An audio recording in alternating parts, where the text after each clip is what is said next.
Hi friends, welcome to my channel. ఇవాళ మనం meal maker kasuri methi curry చేయబోతున్నాము. దానికి కావాల్సిన పదార్థాలు ఇవన్నీ: కారము, పసుపు, ఉప్పు, ఆవాలు, జీలకర్ర, అల్లం వెల్లిగడ్డ పేస్ట్, ధనియా పౌడరు, మసాలా మరియు టమాటో, కసూరి మేతి, హోల్ గరం మసాలా, కరివేపాకు, ఉల్లిపాయలు, బిర్యానీ ఆకు, పచ్చిమిరపకాయలు. మరి ఇవన్నీ కావాల్సిన పదార్థాలు. మిల్ మేకర్ వేడి నీళ్ళల్లో వేసి కడుక్కొని మంచిగా పిండి పక్కన పెట్టుకోవాలి.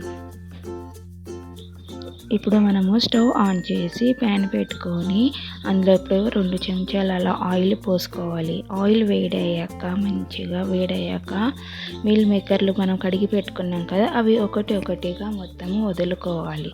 మొత్తం వదిలేసి మంచిగా ఫ్రై అయ్యేలా చూసుకోవాలి. ఫ్రై అయ్యాక తీసి మరి మనం అవి కూడా పక్కన పెట్టుకుందాం. అదే ప్యాన్లో మళ్ళీ ఇప్పుడు మనము ఆయిల్ వేసుకోవాలి. ఆయిల్ వేసుకున్న తర్వాత జీలకర్ర, ఆవాలు వేసి ఫ్రై చేయాలి, చిటపటలాడాలి. ఇప్పుడు మనం ఆవాలు జీలకర్ర వేసాం కదా, మంచిగా ఫ్రై అయిన తర్వాత ఉల్లిపాయలు, పచ్చిమిరపకాయలు, కరివేపాకు వేసి మంచిగా బ్రౌన్ కలర్లో వచ్చేలాగా మనం ఫ్రై చేసుకుందాం. ఇప్పుడు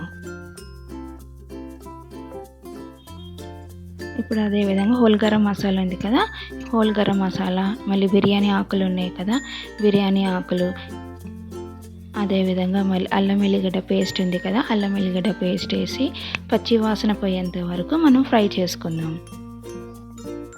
మంచిగా ఫ్రై చేసుకున్నాం కదా, మంచి ఫ్రై చేసుకున్న తర్వాత టమాటా ముక్కలు ఉన్నాయి కదా, టమాటా ముక్కలు వేసి కలుపుకుందాం.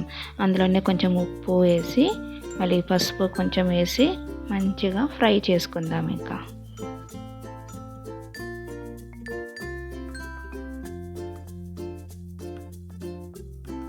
మంచిగా మొత్తం కలిపేసి మనం ఉడికి విన్నాం కదా, మంచిగా మగ్గిన టమాటాలు అవన్నీ అందులోనే ఇప్పుడు మిల్ మేకర్ ఫ్రై చేసి పెట్టుకున్నాం కదా, అవి కూడా ఒకటిగా మొత్తం వదిలేసి మంచిగా అంతా కలిపేసి మూత పెట్టి పెడదాము. ఇంకొంచెం ఇప్పుడు మూత తీసి చూద్దాము. టమాటా మిల్ మేకర్ మంచిగా మగ్గిపోయాయి. మంచిగా మొత్తం అన్నీ కలిపేసిన తర్వాత మనకు దానికి సరిపడంత వాటర్ పోసుకొని మళ్ళీ క్లోజ్ చేసి పెట్టేద్దాం. ఇప్పుడు మూత తీసి దాన్ని మంచిగా ఇప్పుడు కలుపుకుందాం. కలిపిన తర్వాత అందులోనే ఇప్పుడు మన కారం ఉంది కదా, మనకి ఎంత సరిపడా అవసరం అవుతే అంత కారం వేసుకోవాలి. కారం వేసుకొని కసూరి మేతి ఉంది కదా, కసూరి మేతి కూడా వేసుకొని బాగా ఇప్పుడు కలిపేసుకుందాం. కసూరి మేతి కారం వేసాం కదా, అది మొత్తం కలిసేటట్టుగా కలుపుకుందాం. కలిపేసి మూత పెట్టి ఉడకనిచ్చేద్దాం. ఇప్పుడు మూత తీసి మళ్ళీ ఉడికిందా లేదా బాగా మొత్తం కలపాలన్నమాట. మొత్తం మంచిగా కలిపిన తర్వాత ధనియా పౌడర్ ఉంది కదా, ధనియా పౌడర్ వేసుకుందాం.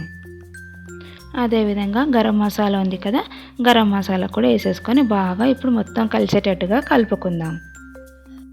మసాలాలన్నీ వేసాం కదా మనం, అవన్నీ మసాలాలు మొత్తం మంచి కలిసేటట్టుగా కలిపేద్దాం. ఇంకా కలిపేసి మళ్ళీ మూత పెట్టి ఉడకనిచ్చేద్దాం. ఇప్పుడు మనం మూత తీసి చూసుకుందాము కర్రీ అయిందా లేదా అని. మొత్తం ఇప్పుడు కలిపి చూద్దాము. మొత్తం ఉడికిపోయింది.